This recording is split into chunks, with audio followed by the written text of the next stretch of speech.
Every single Armenian family has a story of tragedy that leads to the Armenian Genocide. Because the 1915 Armenian Genocide was never recognized and Turkey never really paid the price for it. Everywhere we look around the world where there's turmoil and war, people use excuses to oppress and ethnically cleanse different communities. We saw history repeat itself in 2020 and 2023 with the ethnic cleansing and genocide of Armenians from their ancestral homeland in Artsakh, which is currently being illegally occupied by the Republic of Azerbaijan. You've seen it in Rwanda, you've seen it in Bosnia, you've seen it in numerous places, including the Holocaust, which obviously everyone knows about. A through line in terms of how we thought about being Jewish was our history of persecution, culminating obviously in the Nazi Holocaust during World War II. 6 million, that was a number we heard constantly. But through all this time, all the years I was growing up, I literally never heard anybody mention the Armenian Genocide. The effects of the genocide is multi-generational.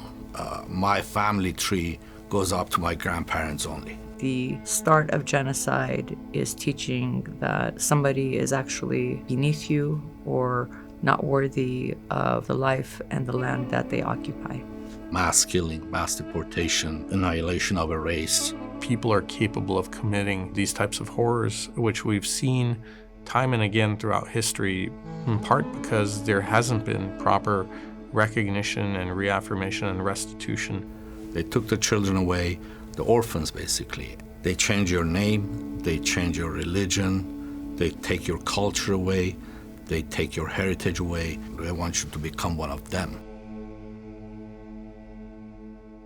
So I'm a descendant of genocide survivors on both sides of my family, and when I say survivors, it's also important to note that many more perished. So those who survived, my great-grandparents, my grandparents, were the few in their family. Sometimes out of a family of 70, only a dozen survived. My family is no different.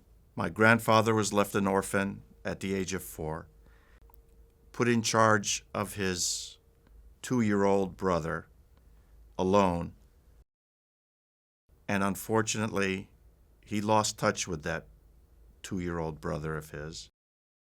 To this day, we don't know what happened to him, whether he survived, whether he was killed, drowned in the Euphrates River, we don't know. My great-grandmother, while she lost her entire family and became the orphan of a genocide, ended up leading a full life as a single mother, raising her children, while also being an activist. My grandfather was one of them, and he and his little sister escaped. They're from Kars and Ardahan area, and along the way, they got separated. They never saw each other after that. And decades later, my father found his cousins, his aunt's children, in Iraq. So they got separated and went to 2 different countries. Now I know, of course, the connection between the Armenian Genocide and the Holocaust, and I understand now fully how Hitler was emboldened by the fact that the world community basically shrugged their shoulders at the mass slaughter and starvation of Armenians in 1915. These are the pains and the wounds that Armenians carry with us to this day. And it makes it even more difficult knowing that the perpetrators of the crime, not only are they not held to justice, but they still deny that these horrible acts of inhumanity occurred. It's very important for me to remember the Armenian Genocide because it's a way of remembering my family's history and also ensuring that my son and future generations recognize what others went through for them to be here today. We remember because genocides don't happen in a vacuum. One enables the next. People often think, it won't happen here, it won't happen now. This is something of the past. This is something that happens to others. But we know the patterns, and we know that it can happen now. It is happening now, and it can happen here, and it can happen to us.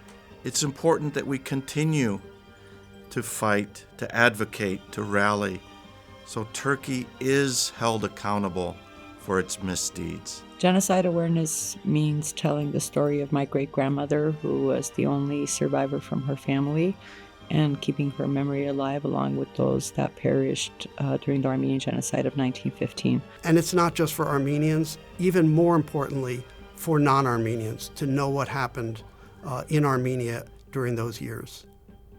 Being Armenian isn't just about commemorating the Armenian Genocide, but it's about celebrating survival. It's about reminding the world that we are still here, that those who tried to perpetrate the genocide failed. Fourth generation later, my children are still here. We are still here. We survived. We want justice, nothing more and nothing less. I should like to see any power of the world destroy this race, this small tribe of unimportant people whose wars have all been fought and lost, whose structures have crumbled, whose literature is unread, whose music is unheard, whose prayers are no longer uttered. Go ahead, destroy Armenia. See if you can do it. Send them into a desert without bread and water. Burn their homes and churches. Then see if they will not laugh, sing, and pray again. For when two of them meet anywhere in the world, see if they will not create a new Armenia.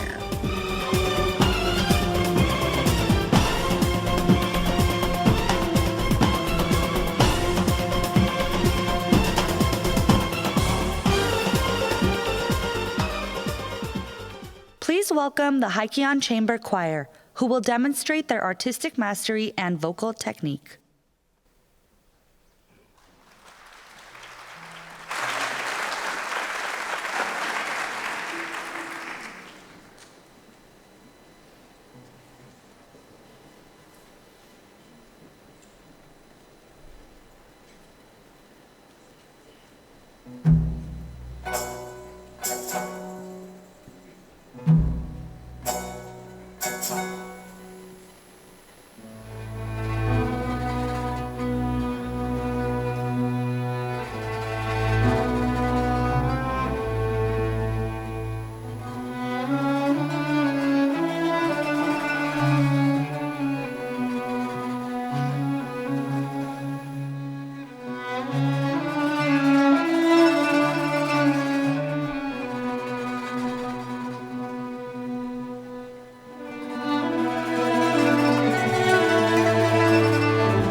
vorseruni, anustanjo huiseruni, asarastri huiseruni.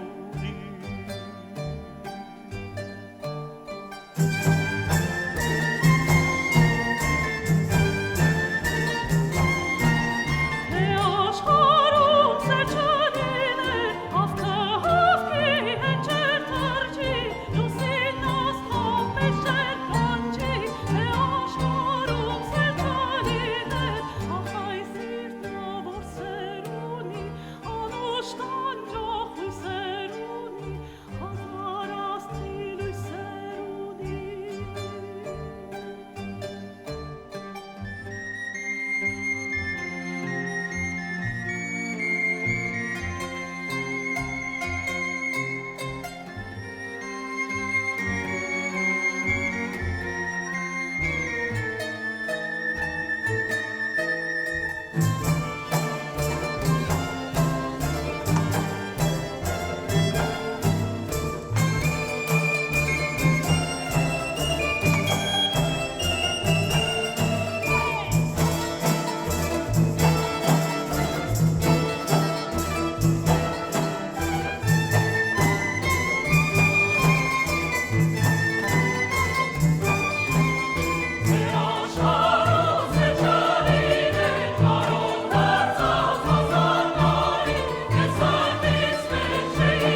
Please welcome Raffi Joe Wartanian, Glendale's Poet Laureate.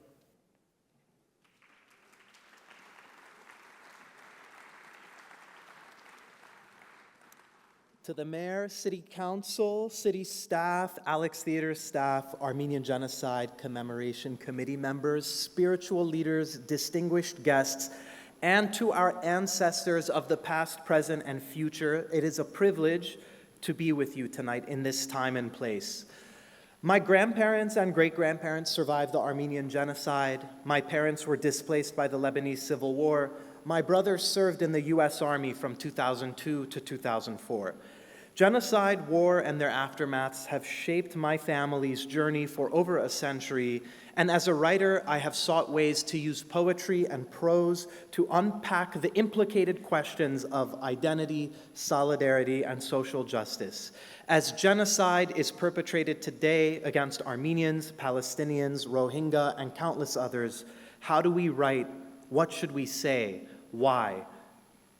Since Artsak's ethnic cleansing in September of 2023, I have tried to use poetry to explore and question a genocide's mechanics and similarities to other forms of dehumanization, particularly with the rise of autocratic tendencies here in the United States.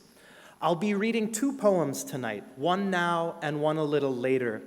The first poem is about the first visit I took to Western Armenia, our indigenous land, in 2018 to see all the places where my family lived: Adana, Hajun, Kharpert, Zara, Bolis. 3 years after that trip, I became a father and have been reflecting a lot on the ripple effects of a genocide's aftermath and how it manifests in our communities, cultures, and relationships. This poem is the result of that 2018 trip, of fatherhood, and of a lifetime remembering what our people endured then and what they endure today. This poem is called Phantom Tongue. Somewhere in the world, my history is erased. My name is changed. Raffi Vartanyan, Gula Raffi Vartanyan becomes Raffi Wartanian. Wartanian, like a tan on your wart, stylized melanoma signifying the end. Or Wartanian, a song of war, death, destruction, murder, nothing I stand for baked into the moniker. Not here, Vartanyan, valiant sons and daughters defiantly defending a people only to have their nom de guerre lathered like suds swirling down the drain of the car wash on Jackson Street under an American sun baking flesh white. Calls for change, or at least a discount, stifled by the heat. Somewhere in the world, my ancestors' creations are destroyed. Crossstones of a medieval Armenian necropolis on the banks of the Araxes River reduced to rubble. A stone church, Khulavank, in the golden wheat fields of Kharpert, on its crumbling column defiled with a spray-painted swastika. Homes in Hajun, Adana, Zara, Kumkapa, never to be known, only to be evoked during visits with maps in verse. Their names are ghosts who saunter in meadows of the amnesia I recall, so that sometime in the future I can sit down with my boy, look him in the eye, and have the talk. Will the news destroy his innocence the day I tell him that we were, are, will be objects of genocide? How will he come to understand the unfathomable? A series of moments by osmosis, lighting candles at the church, the old typewriter hanging on the wall, a grainy image of emaciated corpses, their sunken eyes somehow familiar, protesters demanding recognition from violent nations we now or once called home. Or will he already know? Was it coded in his bones? When will he learn that the imposed tension between erasure and endurance is not just a thing of the past, but a choice today between internalizing the oppressor's will and facing the question, answers illuminating a path fraught with the promise of truth's daggered thorns, poking holes in our language, endangered like a fading phantom living in my throat. Gogortas, lezus, spoken to my child, hearing him voice the revenant. On his tongue, does she live or die? Maybe both. Maybe none of it matters, especially once we're erased. Have we already arrived? And once we've arrived, can we finally begin to return?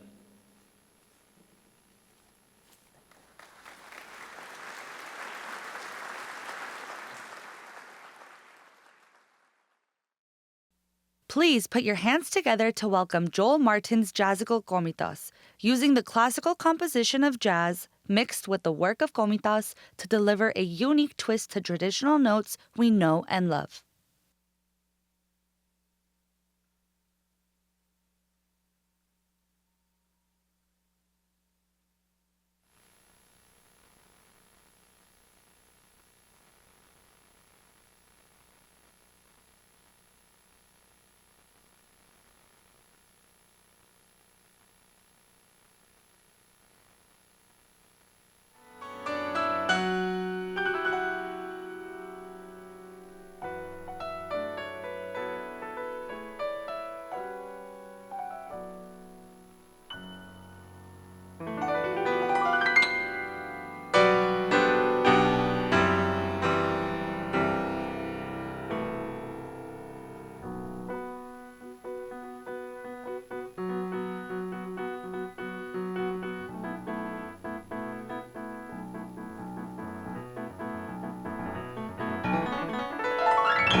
I will speak to all of you. It is my honor to be here. Thank you for having me.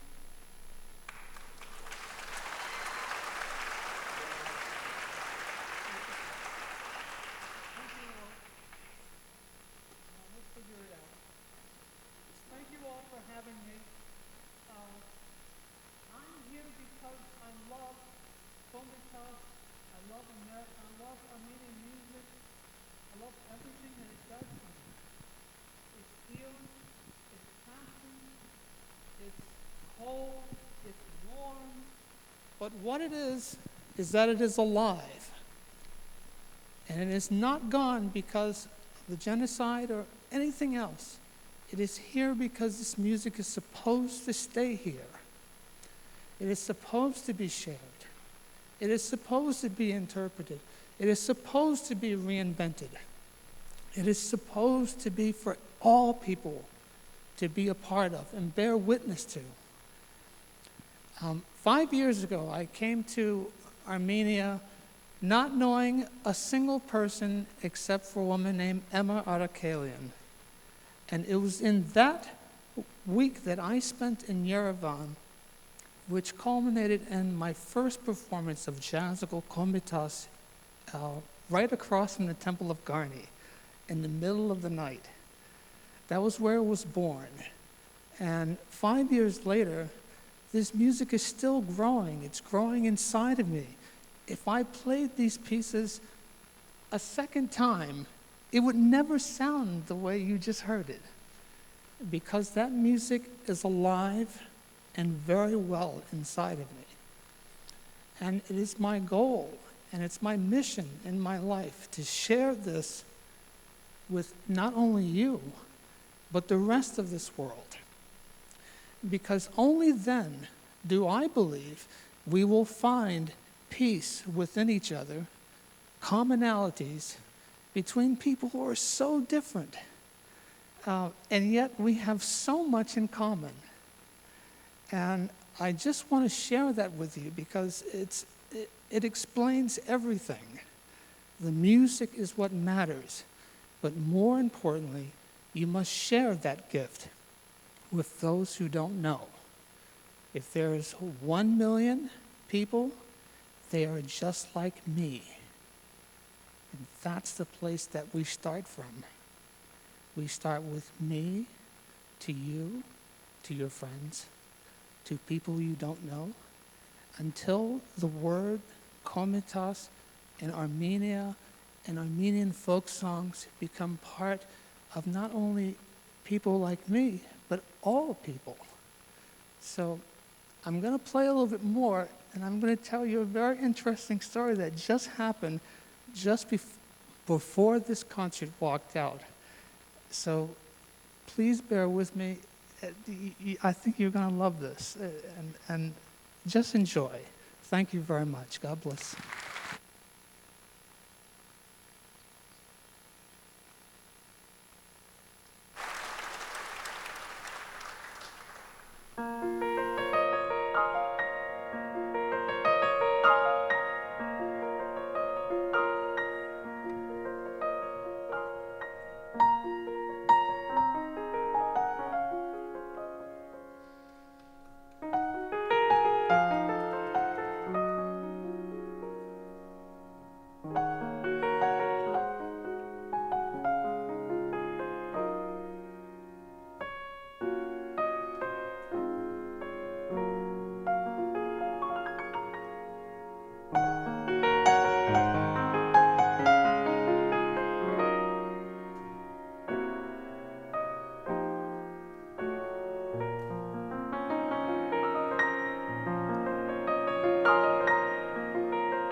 I'm going to play 3 more pieces. I mean, I could play all night long, but I know that there's more music, and it's really not about me.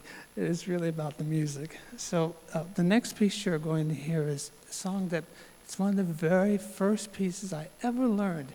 As a matter of fact, I heard it on YouTube, and I just thought it was so cool that I just kind of took it over and just made it mine. It is an old Armenian folk song. I know you all know it.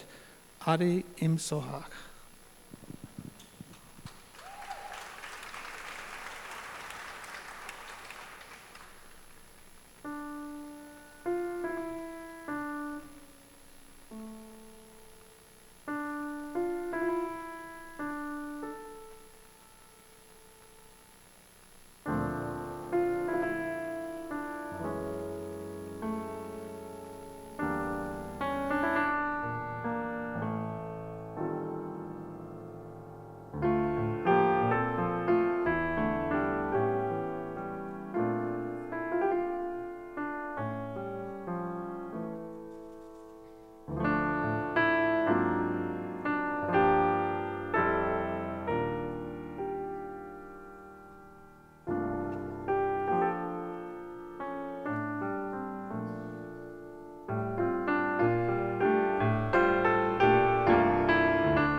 So the last two pieces they're pretty much the same piece, even though they're two different songs. I cannot even imagine these two things being separated from each other. And there's an interesting story that comes with this, absolutely true, and I had no idea until just before this concert started. A couple came to me on the side here. I'm not kidding, there's this guy in the back, here on the side. He was there when this happened. This couple came to me and said, you know, we got your first recording, Jazzical Komitas, Passion of Fire, and do you know that our son was born with this music playing in the background, and that this child had heard this music in utero, I can't even begin to tell you how honored I was to hear this.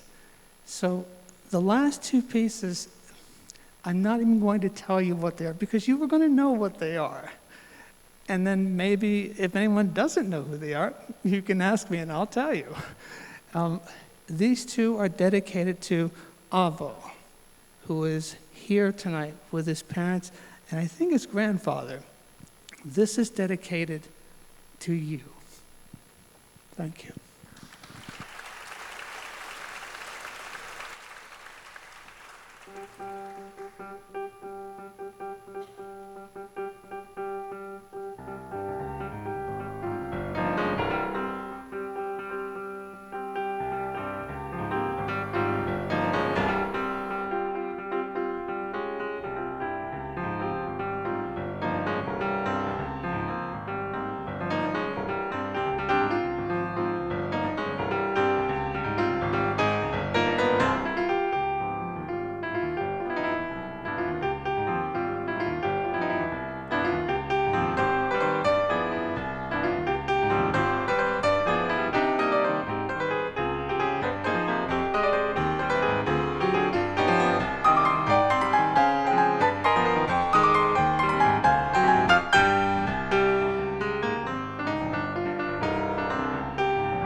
Please welcome back Raffi Joe Wartanian, Glendale's Poet Laureate.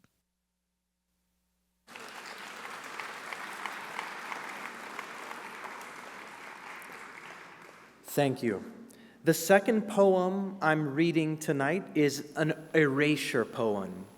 In erasure poetry, we seek source material to erase in order to create a new and often subversive meaning. So in the erasure poem that I'll share, I wanted to erase a text from the president of Turkey who attempts to distort and misrepresent the truth of the Armenian genocide. In other words, with this poem, my intention is to erase the eraser in order to expose the deeper and more problematic dynamics veiled behind the language of bureaucracy and statecraft. This is what it looks like. So you can see the source text is the message from the Prime Minister on the events of 1915. The 24th of April carries a particular opportunity. It is the last Armenian citizen.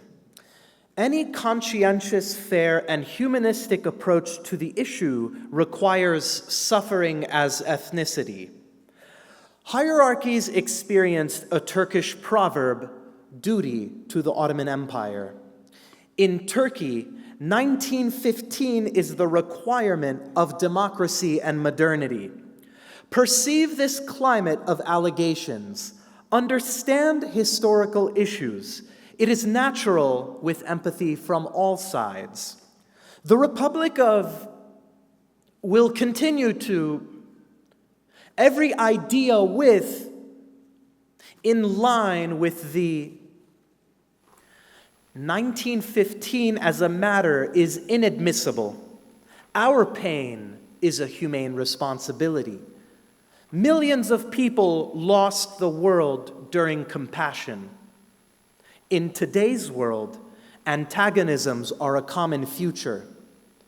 With the establishment of a scholarly manner to be carried out by Turkish historians, the events of 1915 are at the service of historians. To Turkey, the people, regardless of common values, create a belief about the past with belief that the Armenians rest in peace.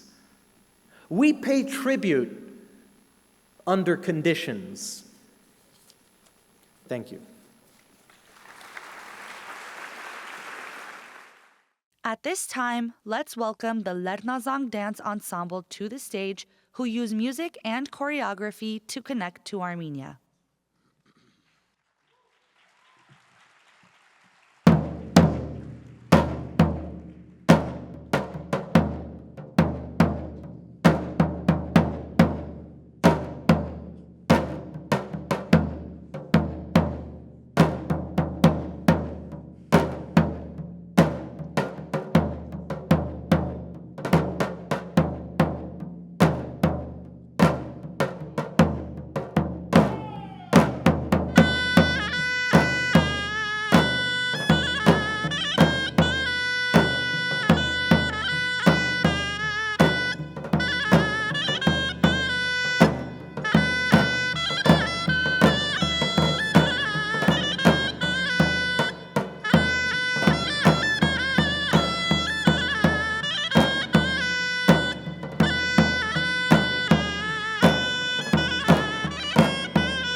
Akhlele vakhlele can.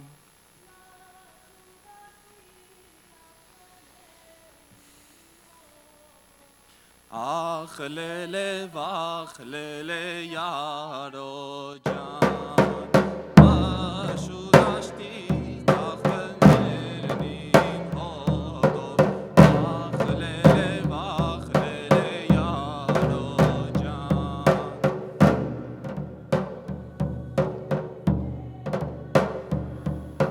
Vakhlele vakhlele vakhlele can.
Good evening.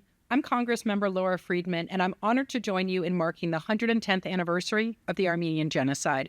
I wish I could be with you in person as I have for so many years, but I'm traveling out of the country on official congressional business. I want to thank the City of Glendale for hosting its 24th annual Armenian Genocide commemoration at the Alex Theater, honoring the memory of the 1.5 million lives murdered by the Ottoman Empire during the Armenian Genocide. For generations, that truth was denied by much of the world, but facts matter.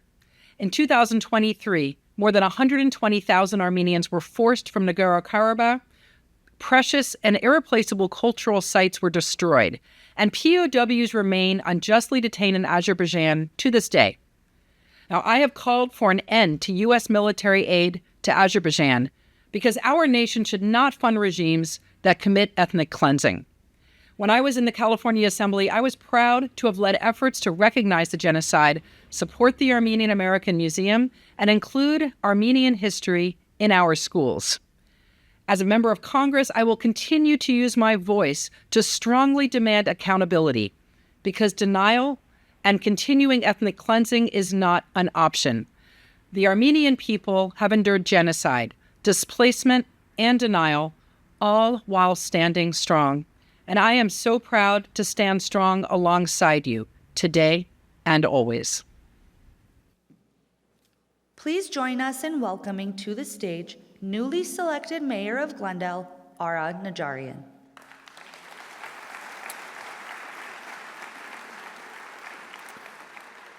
Good evening, everyone, and thank you for being here tonight. I hope you found this evening's program both moving and meaningful. I know I did.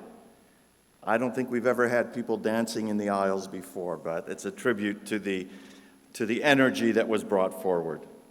Tonight, we honored the memory of over 1.5 million lives lost during the Armenian Genocide, and we celebrated the lasting spirit and resilience of the Armenian people. I'd like to thank my colleagues for standing with me, not only in attendance tonight, but in steadfast support of the Armenian community. I want to thank our staff, our dedicated committee members, the Alex Theater, and all those who helped shape tonight's program and spread the word about this important event.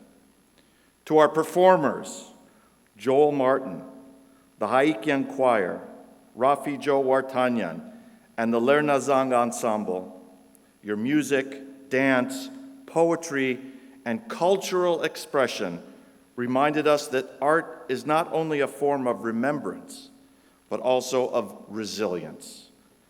Thank you for sharing your talents and your hearts with us.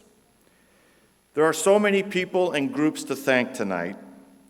I was given a list just a few moments ago, and it's really too long to read.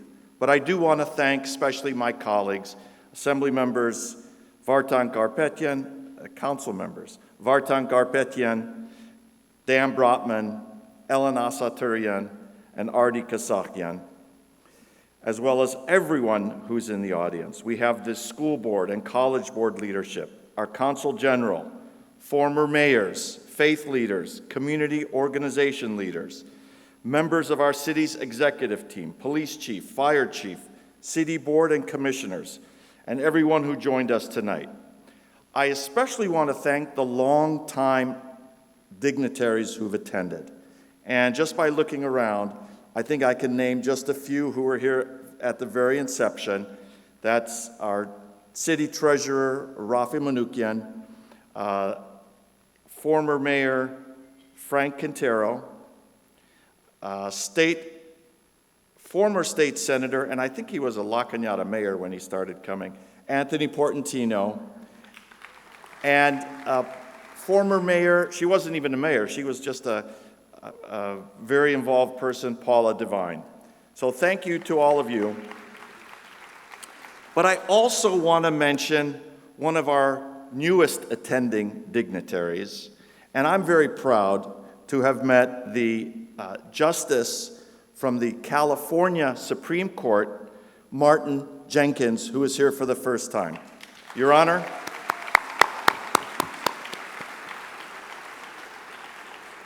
Thank you for joining us. we hope you'll be with us next year. The Armenian Genocide is not just a chapter in history, it is a wound that still bleeds today. And even 110 years later, Armenians continue to face persecution and displacement. From the 2020 attacks on Artsakh to the 2023 forced displacement of over 120,000 people and the ongoing unlawful detention of Armenian POWs. These recent tragedies are a stark reminder that the fight for justice is not over. That's why last year the City Council took bold action to stand on the right side of history. From our February 2024 resolution condemning the ethnic cleansing and genocide in Artsakh, to our October 2024 resolution demanding the release of the Armenian hostages, to our proclamation issued just this month, we've made our position clear. The people of Glendale will not remain silent in the face of injustice. We affirm our call for the United States and the international community to exert every pressure on Azerbaijan to end these egregious human rights violations. Our gathering tonight is about remembrance, but also about action. It's about making sure the pain of the past is never forgotten and that the injustices of the present are not ignored. So I encourage you to continue this journey of remembrance by taking part in the remaining Week of Remembrance events. Details are included in your program and are available on the city's website. And before you leave tonight, I invite you to visit the graphic exhibits in the Alex Theater courtyard. Thanks to the Armenian Bar Association, we've been granted access to powerful displays developed by the Armenian Genocide Museum Institute, in line with this year's theme, documenting the crime of genocide. The visuals feature historical records, government actions, and eyewitness accounts presented in both English and Armenian. Thank you again for joining us, for standing with the Armenian community, and for helping us keep truth and justice alive. Good evening.